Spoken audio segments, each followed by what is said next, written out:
Soal hasil keputusan sidang kode etik Polri yang memutuskan bahwa Eliezer ini tidak dipecat dari anggota Polri, saudara. Kita perbincangkan bersama dengan eh, anggota Kompolnas, yaitu Mbak Pungki Indarti yang telah bergabung bersama kami di Kompas Malam. Selamat malam, Mbak Pungki. Selamat Salam malam, sehat. Bang Yasir, salam sehat. Mbak Pungki, tadi Anda menyaksikan bagaimana jalannya sidang kode etik Polri ini. Bisa diceritakan utamanya pada saat putusan dibacakan? Iya, pada saat putusan dibacakan, terlihat Eliezer seneng ya. Mhm. Bahkan pada awal, dia masuk, ke ruang sidang, dia pakai baju polisi itu dia, kelihatan, cerah ya, kelihatan cerah, ceria. Jadi, intinya kecintaannya terhadap, Polri itu tampak di situ gitu ya. Nah, Mhm. kemudian ketika putusan, tadi disampaikan ada, pasal-pasal yang, di apa ya, istilahnya didakwahkan kalau, menurut, pengadilan. Tapi di KKEP ini ada pasal-pasal yang, disampaikan.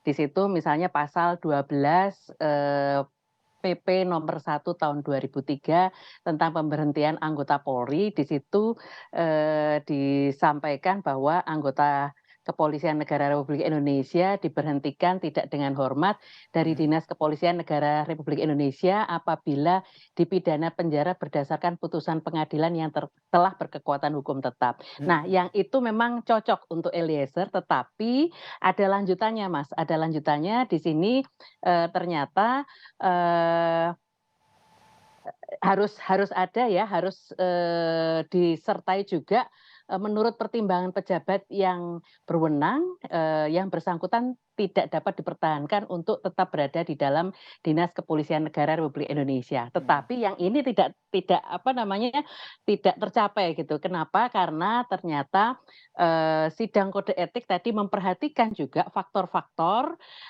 yang berkembang selama Mhm. persidangan, termasuk juga faktor-faktor yang meringankan, ketika Eliezer, di sidang, pidana, Mhm. yaitu misalnya dia pada waktu melakukan, tindakan itu, di bawah tekanan. Jadi bukan niat dia untuk melakukan, tindakan, pembunuhan seperti itu. Itu termaksud dalam pertimbangan hukum ya, kalau Iya, tadi kita masuk dengarkan konferensi masuk, pers yang disampaikan oleh, betul Polri, itu ada beberapa pertimbangan hukum. Nah, betul salah betul, Mas, satunya adalah, Eliezer sudah meminta maaf, mengaku betul. bersalah, kemudian Dia justice ada, kolaborator, tidak bisa menahan tekanan dari iya, atasannya atas perintah betul dari pembunuhan berencana ini. Nah, betul.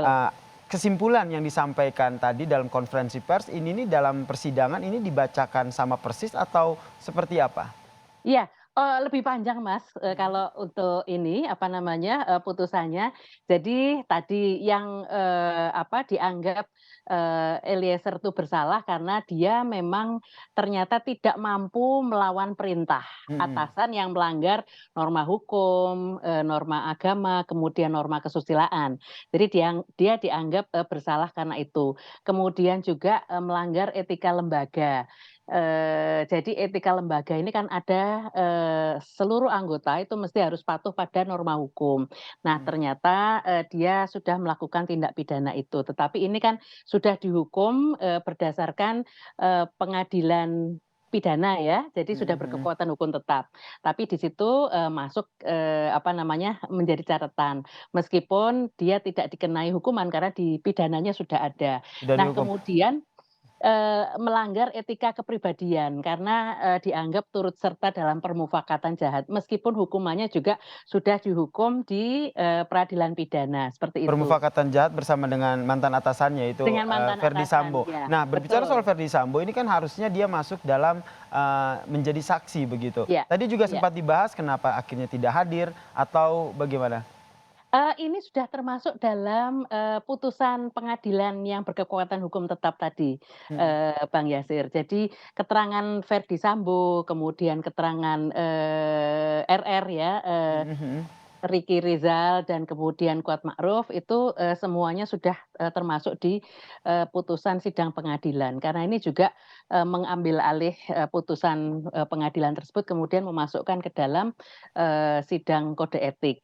Nah, sehingga ini kemudian, cukup dibacakan saja. Jadi tadi dibacakan, Oke, cukup kemudian dibacakan ya. juga Mhm. ya, kemudian juga, terkait dengan, saksi-saksi yang lain, ada saksi yang sakit tetapi ada keterangan tertulisnya, kemudian, ada saksi-saksi yang memang, dapat hadir di persidangan. Nah, saksi-saksi yang dapat hadir di persidangan tadi, memberikan keterangan-keterangan sesuai dengan fakta, seperti itu.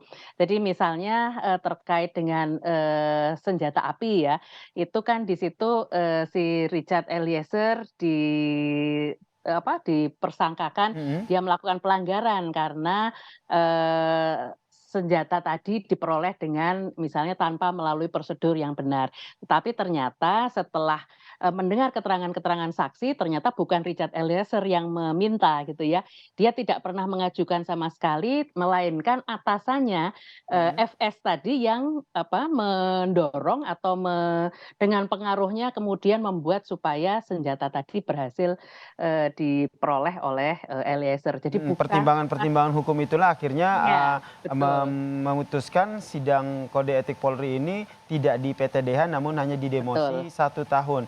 Ini, betul. apakah Iya, dibahas juga soal penempatan kapan, penempatannya di mana pasca penahanan yang dilakukan terhadap Richard Eliezer ini?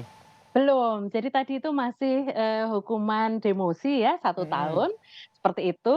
Nah, selama demosi, Eliezer tetap di Yanma gitu ya, artinya selama dia menjalani, putusan, pidananya, itu bersamaan juga dengan putusan demosinya, maka, dia ditempatkan di Yanma.